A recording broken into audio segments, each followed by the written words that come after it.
بسم اللہ الرحمن الرحیم۔ اردو کی چوتھی کتاب میں آج کا سبق ہے یہاں سے غزوہ احد۔ ہجرت کے تیسرے سال میں چوتھا واقعہ غزوہ احد کا پیش آیا۔ تو دیکھیے نمبر 4 غزوہ احد۔ غزوہ احد جنگ بدر میں مکہ والوں کو ان کی زیادتی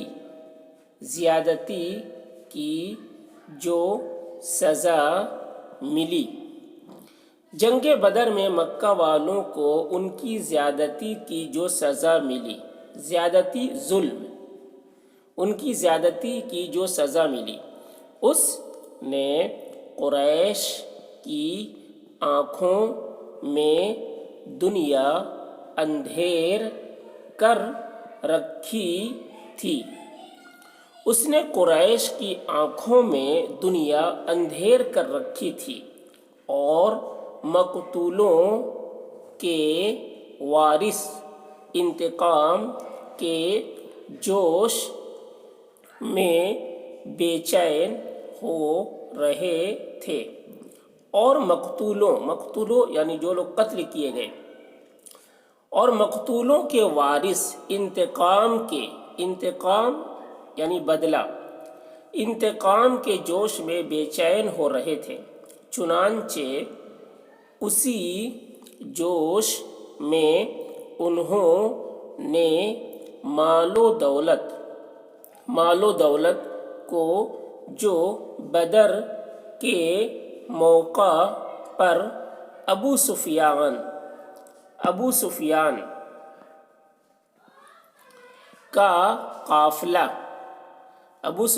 کا قافلہ شام سے لایا تھا، چنانچہ اسی جوش میں انہوں نے مال و دولت کو جو بدر کے موقع پر ابو سفیان کا قافلہ شام سے لایا تھا آپس میں تقسیم نہیں کیا، بلکہ کسی آئندہ لڑائی کے سامان مہیا کرنے کے واسطے رکھ چھوڑا۔ آپس میں تقسیم نہیں کیا بلکہ کسی آئندہ لڑائی کے سامان مہیا کرنے کے واسطے رکھ چھوڑا۔ اور اس عرصے میں اگرچہ مکہ کے امیر ابو سفیان نے بدر کی شکست یعنی ہار، شکست کی شرمساری مٹانے کو فی الفور یعنی فوراً ترت مدینے پر چڑھائی کی۔ اور اس عرصے میں اگرچہ مکہ کے امیر ابو سفیان نے بدر کی شکست کی شرمساری مٹانے کو فی الفور مدینے پر چڑھائی کی، مگر اسے کامیابی نہ ہوئی۔ صرف شہر کے باہر کھجور جلا کر جیسا کہ غزوہ سویق میں بیان ہو چکا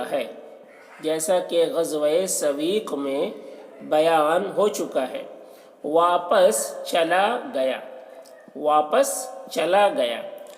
اس کے بعد جب مکے والوں کو مقام کردہ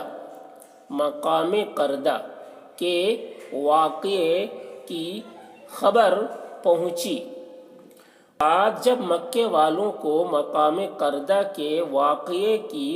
پہنچی، تمام قریش آگ بگولا ہو گئے۔ تمام قریش آگ بگولا یعنی غصہ سے بھر گئے۔ تمام قریش آگ بگولا ہو گئے اور ان کی آنکھوں میں خون اتر آیا وہ تو اس انتظار میں تھے کہ کب قافلہ شام سے آئے اور کب ہم اس کے ساتھ مل کر مدینے پر حملہ کر کے مسلمانوں کو تہہ تیغ کریں۔ تہہ تیغ یعنی مٹا دے، ختم کر دے۔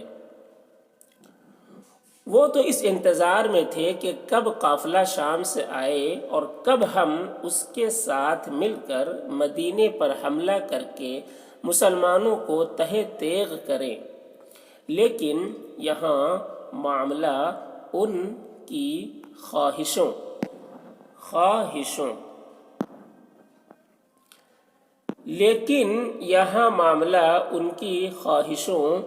اور امیدوں کے بالکل خلاف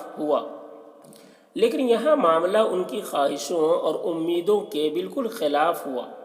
بجائے اس کے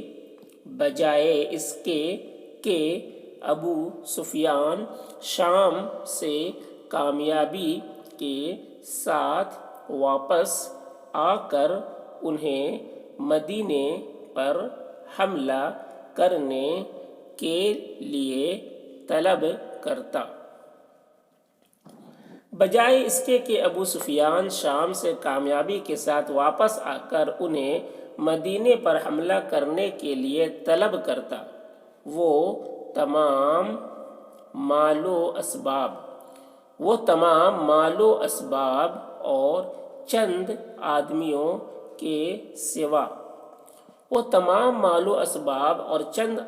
کے سوا سارے قافلے والوں کو مسلمانوں کے قبضے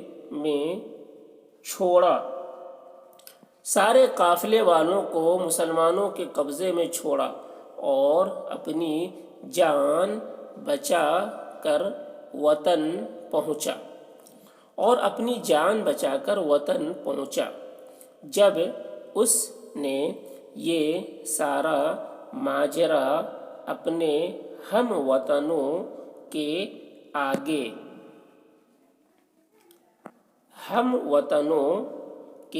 آگے بیان کیا، جب اس نے یہ سارا ماجرا یعنی سارا واقعہ اپنے ہم وطنوں یعنی اپنے وطن والوں سے کے آگے بیان کیا تو انہوں نے فی الفور مدینے پر حملے کی تیاری کا اعلان کر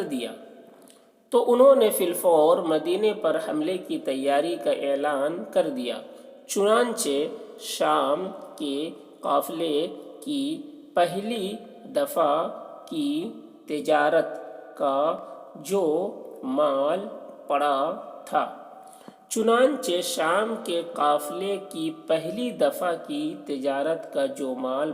تھا اسے فروخت کر کے اصل سرمایہ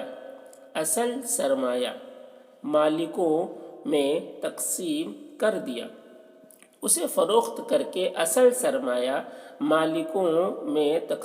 دیا اور منافع کے 1000 اونٹ 5 من 37 سیر 6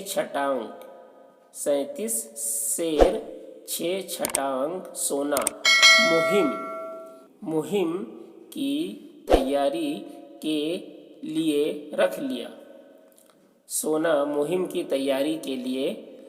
رکھ لیا۔